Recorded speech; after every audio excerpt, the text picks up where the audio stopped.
हे दोस्तों नमस्कार। एक बार फिर से स्वागत है आपके अपने यूट्यूब चैनल देव जीके ट्रिक्स में। तो दोस्तों हम लोग यहाँ पर विविध प्रकार के यहाँ पर जीके का यहाँ पर टेस्ट लगाएंगे। बहुत अच्छे आपके प्रश्न हैं और ऐसे प्रश्नों की आपके एग्जाम में भरमार रहती है। तो यहाँ पर देखते हैं कि आप लोग कितनी तैयारी आपकी हो चुकी है। चलिए स्टार्ट करते हैं। और अगर आप नए हैं तो चैनल को सब्सक्राइब कर लीजिए। प्लेलिस्ट के माध्यम से आप सभी वीडियो देख सकते हैं। रात 8:30 बजे हिंदी का लाइव टेस्ट भी दे सकते हैं। चलिए स्टार्ट करते हैं। यहाँ पर आपका प्रश्न दिया गया है कि किस उर्वरक के उपभोग हेतु भारत पूरी तरह से आयात पर निर्भर है। तो यहाँ पर देख सकते हैं एक ऐसा उर्वरक है जो कि भारत पूरी तरह से आयात करता है। आपके भारत में नहीं बनता है, आयात किया जाता है। तो यहाँ पर आपका जवाब सही क्या हो जाएगा? तो ऑप्शन राइट यहाँ पर जवाब आपका सही हो जाएगा। आपका सी नंबर पोटाश। याद रखिएगा कि भारत में पोटाश नहीं बनता है। भारत क्या करता है कि ये उर्वरक को क्या करता है, पूरी तरह से आयात करता है, अर्थात दूसरे देशों से खरीदता है। ठीक है, सी नंबर आपका सही हो जाएगा। अगला क्वेश्चन है, ऊसर मृदा सुधारक के रूप में किसका प्रयोग किया जाता है? जो काफ़ी दिन से बंजर भूमि होती है उसे ऊसर बोलते हैं। तो उसके मिट्टी की सुधार के लिए जो उर्वरक प्रयोग किया जाता है, अर्थात किस प्रकार से उसको हम सही कर सकते हैं, तो याद रखिए उसमें हम लोग जिप्सम डाल दें तो आपकी वो मृदा क्या हो जाएगी, उपजाऊ हो जाएगी। तो ऑप्शन राइट आपके यहाँ पर सी सही हो जाएगा। नेक्स्ट क्वेश्चन दिया गया है, नवीनतम रिजीज CSR 43 किसके किस में? ये एक प्रकार की प्रजाति है और ये प्रजाति जो आपकी पाई जाती है, अर्थात कह सकती है किसकी प्रजाति है, तो ये चावल की प्रजाति। याद रखिएगा ऑप्शन आपका सी हो जाएगा, चावल की प्रजाति है। अगला है, बांस के उत्पादन में संसार में भारत का क्या स्थान है? तो बांस के उत्पादन में याद रखिएगा भारत का जो स्थान है वो द्वितीय स्थान है। ऑप्शन राइट आपके यहाँ पर बी सही हो जाएगा। नेक्स्ट क्वेश्चन है कि खाद्य और पोषण मंडल भारत सरकार के कौन से मंत्रालय के अधीन कार्यरत है? तो जो आपका खाद्य और पोषण मंडल है ये आपकी जो भारत सरकार का मंत्रालय है वो किसके अधीनस्थ कार्य करता है? तो ये कार्य करता है, ऑप्शन राइट यहाँ पर आपका सी हो जाएगा, मानव संसाधन विकास मंत्रालय के तहत ये कार्य करता है, जो कि खाद्य और पोषण मंडल है। अगला क्वेश्चन है, भारत में कृषि को समझा जाता है। भारत में कृषि को समझा जाता है तो भाई भारत में जो कृषि है एक प्रकार से देखा जाए तो उसके द्वारा हम लोगों का जीवन ही चलता है, अर्थात जीविकोपार्जन का साधन माना जाता है भारत में कृषि को। ऑप्शन आपका ए हो जाएगा। अगला क्वेश्चन है, भारतीय कृषि में निम्न उत्पादकता का कारण क्या है? भारतीय कृषि में जो उत्पादकता देखते हैं बहुत कमी हो रहती है, इसका कारण क्या होता है? तो यहाँ पर देखिए, आवश्यकता से अधिक लोगों का कृषि कार्यों में लगा रहना, जोत का छोटा आकार, उत्पादन की पिछड़ी तकनीकी, उपरोक्त सभी। तो यहाँ पर सभी समस्याएं हैं। ऑप्शन आपका डी हो जाएगा। नेक्स्ट क्वेश्चन आपका है, भारत में सिंचित क्षेत्र के सबसे अधिक भाग पर खेती होती है। भारत में सिंचित क्षेत्र के सबसे अधिक भाग पर जो खेती होती है यह आपकी किसकी होती है? तो ऑप्शन राइट आपका हो जाएगा यहाँ पर बी नंबर, धान की खेती। नेक्स्ट क्वेश्चन दिया गया है कि प्रायद्वीपीय भारत में सिंचाई का प्रमुख साधन क्या है? प्रायद्वीपीय भारत में सिंचाई का प्रमुख साधन क्या है? तो सिंचाई का जो प्रमुख साधन है प्रायद्वीप में वो आपके है तालाब का। ऑप्शन राइट आपका यहाँ पर सी हो जाएगा, तालाब। नेक्स्ट क्वेश्चन है, भारतीय अर्थव्यवस्था में कृषि का महत्व उसके निम्नांकित में से किस योगदान से जाना जाता है? यहाँ पर 10 का जवाब देना है कि भारतीय अर्थव्यवस्था में कृषि का महत्व उसके निम्नांकित में से किस योगदान से जाना जाता है?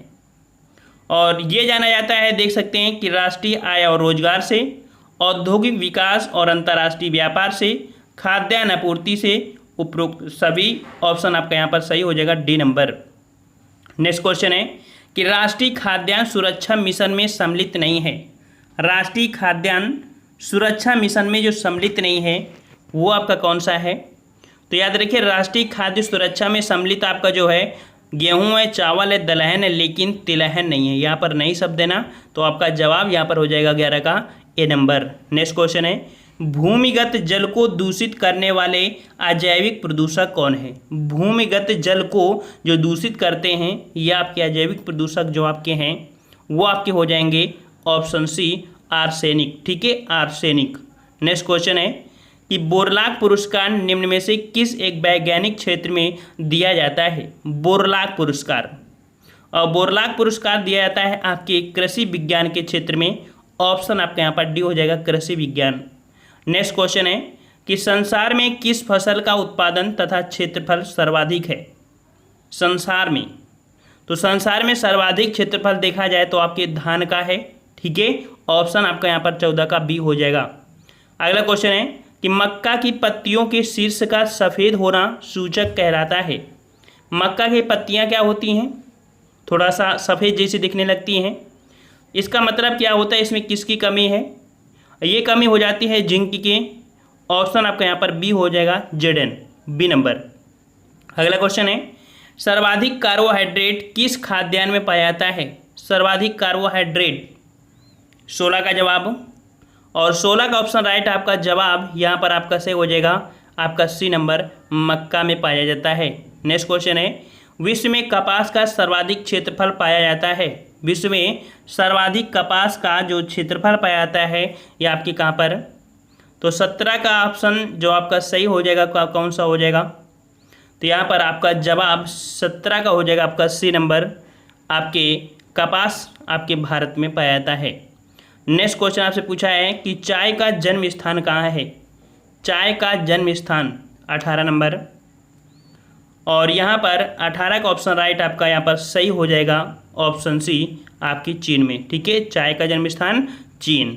नेक्स्ट क्वेश्चन है सूर्यमुखी का जन्म स्थान कहाँ पर है? सूर्यमुखी का जन्म स्थान, सूर्यमुखी 19 का ऑप्शन राइट आपका यहाँ पर बी हो जाएगा, उत्तरी अमेरिका। ठीक है, उत्तरी अमेरिका। नेक्स्ट क्वेश्चन है रोजमर्रा के इस्तेमाल में लाए जाने वाले निम्न में से कौन पौधे का फल भाग है? तो यहाँ पर देख सकते हैं कि ये जो आपके हैं रोजमर्रा में जो प्रयोग होते हैं इसमें से पौधे का फल भाग होता है, फल, और ये फल होता है आपका सौंफ। सौंफ जो होती है वो फल भाग होता है। अगला लहसुन में विशिष्ट गंध का कारण क्या है? लहसुन में विशिष्ट गंध का कारण क्या है यहाँ पर? और यहाँ पर 21 का ऑप्शन राइट सही जवाब हो जाएगा, यहाँ पर सी नंबर, सल्फर यौगिक। ठीक है, सल्फर यौगिक। अगला क्वेश्चन है कौन सा वनस्पति तेल हृदय रोगियों के लिए उपयुक्त होता है? कौन सा वनस्पति तेल, कौन सा वनस्पति तेल हृदय रोगियों के लिए उपयुक्त होता है? तो हृदय रोगियों के लिए जो आपका होता है वो सूरजमुखी का तेल होता है। ऑप्शन आपका ये हो जाएगा। अगला क्वेश्चन है निम्नलिखित में से कौन सा एक पौष्टिक कैल्शियम का एक अच्छा स्रोत नहीं है? कैल्शियम, कैल्शियम का यहाँ पर जो एक स्रोत अच्छा नहीं है वो आपका चावल है। ठीक है, ए नंबर आपका हो जाएगा, चावल। नेक्स्ट क्वेश्चन है निम्नांकित में से कौन से फल में एस्कॉर्बिक एसिड की मात्रा सर्वाधिक पाई जाती है? एस्कॉर्बिक एसिड की मात्रा जो सर्वाधिक पाई जाती है ये आपकी किस में पाई जाती है? तो आपका ऑप्शन आपका हो जाएगा यहाँ पर आंवला हो जाएगा। ठीक है, आंवला, ऑप्शन ए हो जाएगा। अगला क्वेश्चन है कि सर्वाधिक विटामिन ए किस में पाया जाता है? सर्वाधिक विटामिन ए किस में पाया जाता है? 25 नंबर, सर्वाधिक विटामिन, ऑप्शन आपका यहाँ पर हो जाएगा सर्वाधिक विटामिन ए जो पाया जाता है वो किस में पाया जाता है? तो यहाँ पर दिया पके हुए आम के फल में, पके हुए आम के फल में। नेक्स्ट क्वेश्चन आपका दिया गया है यहाँ पर कि सुपर स्टार प्रजाति है, सुपर स्टार प्रजाति है ये आपकी किसकी प्रजाति है? तो सुपर स्टार प्रजाति जो आपकी है वो गुलाब की है। ऑप्शन आपका ये हो जाएगा, गुलाब की। अगला क्वेश्चन है छिली हुई सब्जियों को धोने से कौन सा विटामिन निकल जाता है? छिली हुई सब्जियों को धोने से जो विटामिन निकल जाता है ये आपका कौन सा है?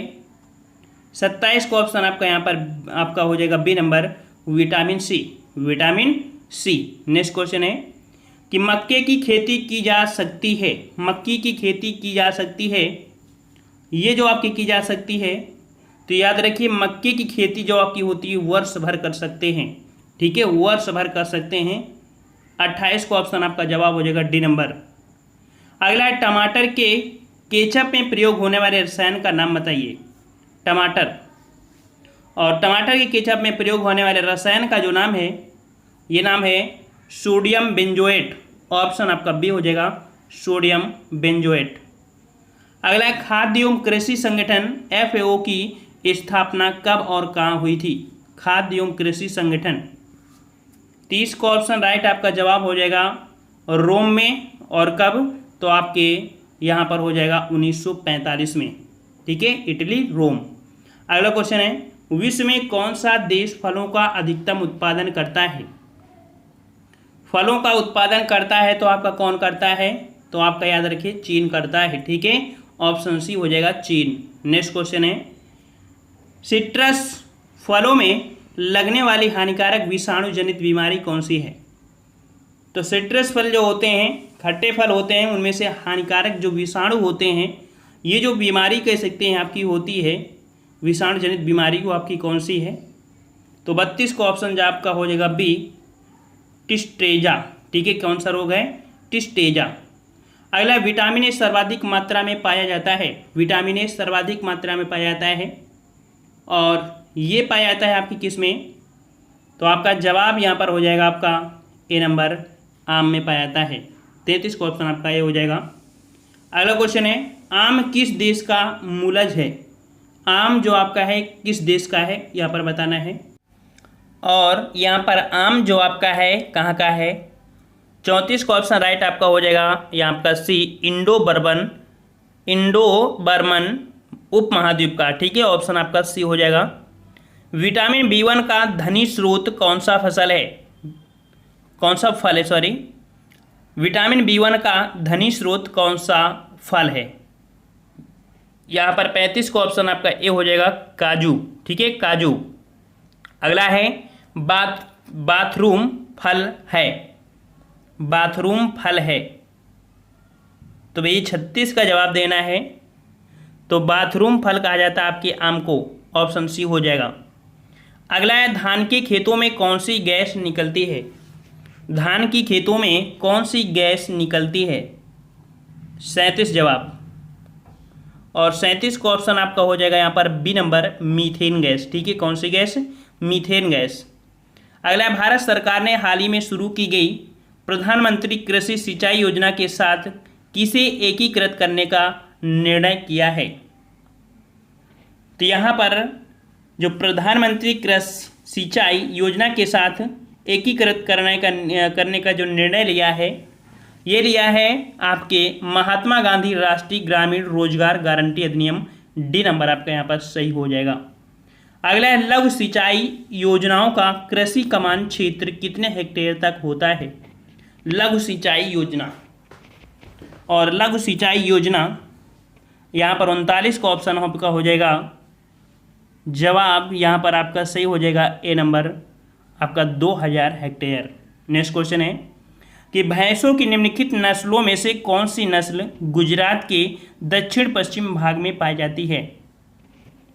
गुजरात के दक्षिण पश्चिम में पाई जाने वाली जो भैंस की प्रजाति है, ये प्रजाति जो आपकी है इसे बोलते हैं सुरती। क्या बोलते हैं, सुरती। ऑप्शन आपका हो जाएगा सी नंबर।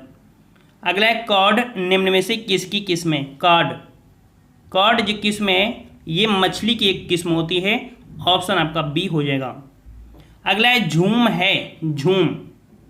तो भाई झूम क्या है भाई यहाँ पर, तो 42 का जवाब यहाँ पर देना है।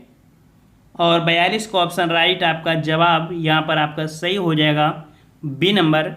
ये कृषि खेती अर्थात कृषि करने का एक कह सकते हैं एक प्रकार होता है। और इसमें क्या होता है कि स्थानांतरित खेती भी कहते हैं, 1-2 साल करते हैं फिर उसे ऐसे छोड़ देते हैं, फिर दूसरी जगह करते हैं।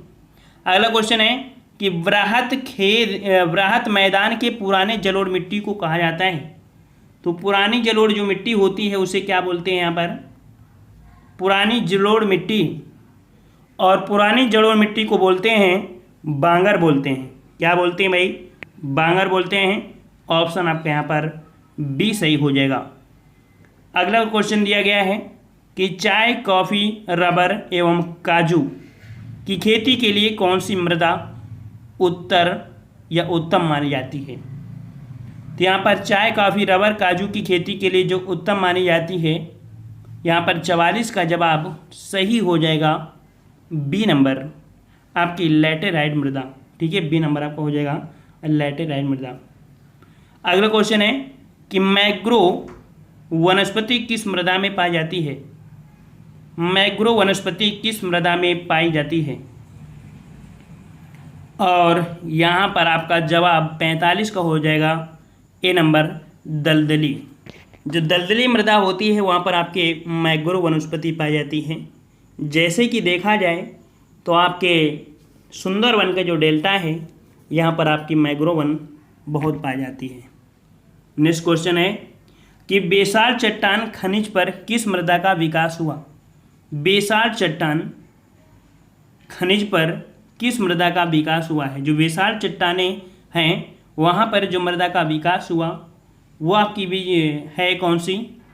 तो यहाँ पर आपका जवाब 46 का हो जाएगा, आपका सही जवाब हो जाएगा ए नंबर। बेसाल चट्टान जो होती है वहाँ से काली मृदा का विकास होता है, ए नंबर आपका हो जाएगा।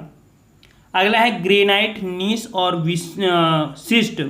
ग्रेनाइट, नीस और शिस्ट जैसी प्राचीनतम परिवर्तित चट्टानों की टूट फूट से किस मृदा का विकास हुआ? तो ग्रेनाइट, नीस और शिस्ट जैसी जो चट्टानें होती हैं इनके टूटने से जो मृदा बनती है वो आपकी लाल मृदा बनती है, याद रखिएगा। ऑप्शन आपका बी सही हो जाएगा। अगला क्वेश्चन है कि पौधों के लिए सभी पोषक तत्व प्राप्त होते हैं। पौधों के लिए सभी पोषक तत्व जो प्राप्त होते हैं वो आपकी किससे यहाँ पर? तो आपका जवाब 48 का हो जाएगा, आपका डी नंबर, ह्यूमस से प्राप्त होते हैं। पौधे के लिए सभी पोषक तत्व जो होते हैं वो आपकी ह्यूमस से, ऑप्शन आपका डी हो जाएगा। अगला है जैव उर्वरक का क्या कार्य है? जैव उर्वरक का क्या कार्य है? जैव उर्वरक, और जैव उर्वरक का कार्य होता है कि वायुमंडलीय नाइट्रोजन का स्थिरीकरण, फास्फोरस को घुलनशील बनाना, पौधों की वृद्धि एवं विकास में सहायता, अर्थात ऑप्शन आपका डी सही हो जाएगा। अगला है क्षारीय मृदा सुधारक है। क्षारीय मृदा का अगर सुधार करना है, उपजाऊ करना है, तो आपका उसमें प्रयोग क्या करेंगे? तो क्षारीय मृदा में प्रयोग करते हैं जिप्सम का। ठीक है, ऑप्शन आपका बी हो जाएगा, जिप्सम।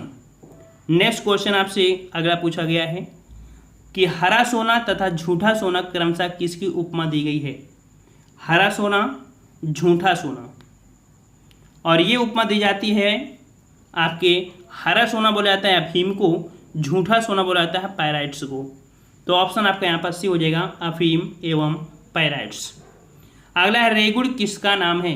रेगुड़ किसका नाम है?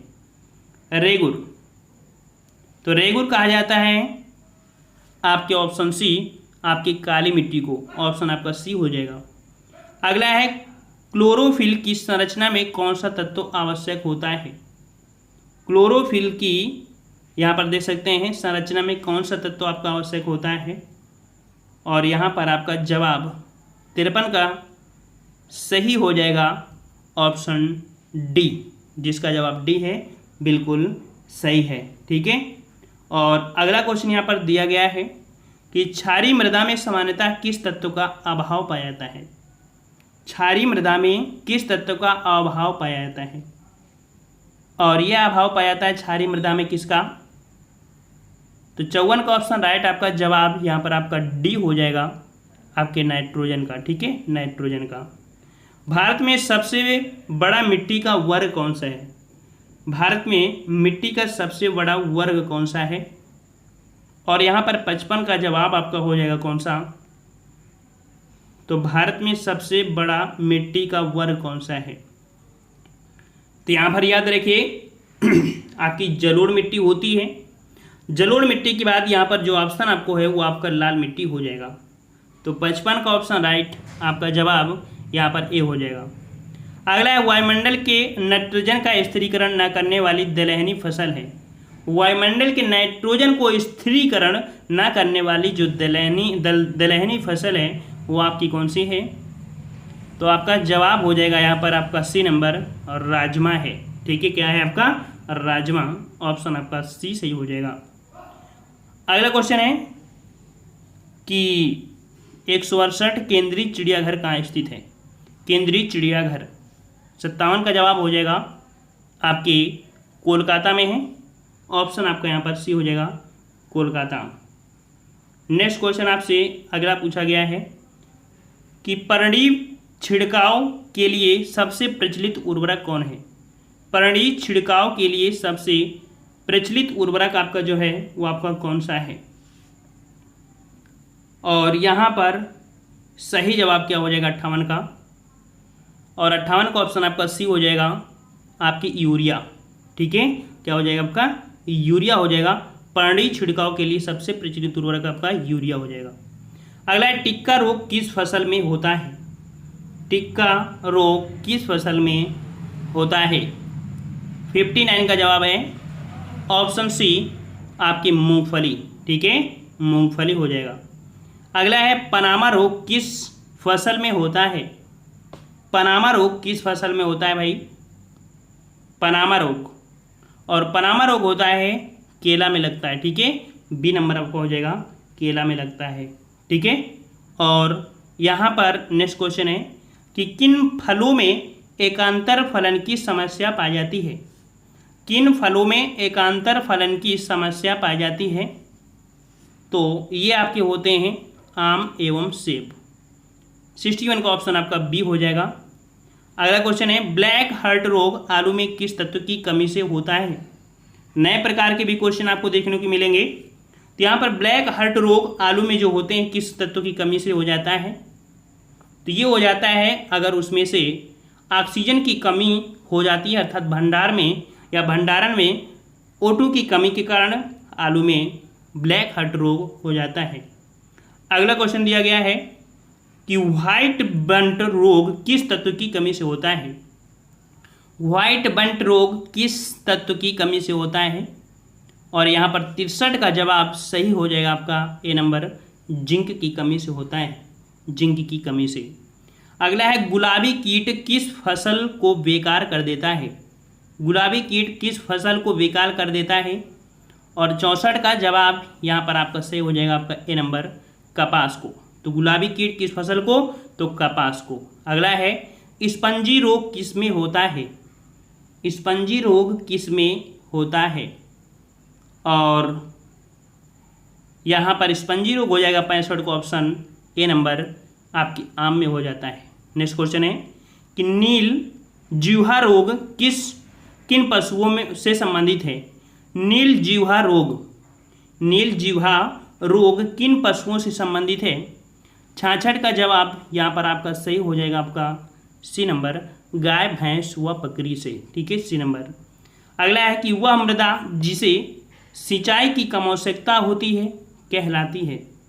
तो सिंचाई की जो कम आवश्यकता होती है यह आपकी मिट्टी कौन सी है? तो 67 का जवाब यहाँ पर आपका सही हो जाएगा आपका बी नंबर, काली मिट्टी। याद रखिएगा, काली मिट्टी। अगला क्वेश्चन यहाँ पर दिया गया है कि फसल चक्र आवश्यक है। फसल चक्र अर्थात फसलों का बदल बदल के बोने से क्या फायदा होता है? तो 68 का जवाब यहाँ पर आपका सही हो जाएगा कि मृदा की उर्वरा शक्ति में वृद्धि होती है। सी नंबर आपका सही जवाब हो जाएगा। अगला है कि मृदा अपरदन को रोका जा सकता है। मृदा अपरदन को रोका जा सकता है किसके द्वारा? तो मृदा अपरदन को वन रोपण अर्थात वनों को बढ़ाकर, वनों को जितना ज़्यादा से ज़्यादा यहाँ पर पौधे लगा सकते हैं आप लोग, और ज़्यादा से ज़्यादा अगर पौधे लगाते हैं तो मृदा अपरदन रोका जा सकता है।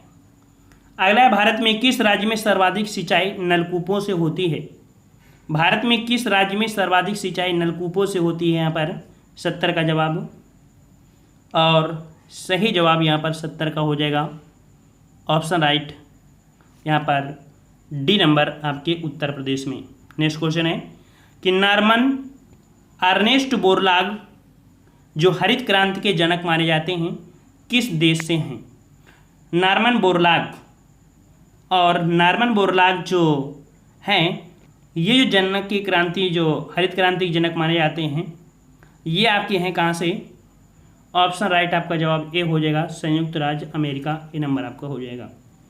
अगला है कि झूमिंग अथवा स्थानांतरित पद्धति किससे संबंधित है? झूमिंग अथवा स्थानांतरित पद्धति किससे संबंधित है? और 72 का जवाब देना है यहाँ पर, और 72 का सही जवाब हो जाएगा आपका ए नंबर, जंगल काटकर खेती करना, जो कि अभी हमने बताया था कि जंगल काटते हैं, खेती करते हैं, फिर इसके बाद दूसरी जगह कर देते हैं, है ना। अगला है विश्व में दुग्ध उत्पादन के क्षेत्र में भारत का स्थान बताइए।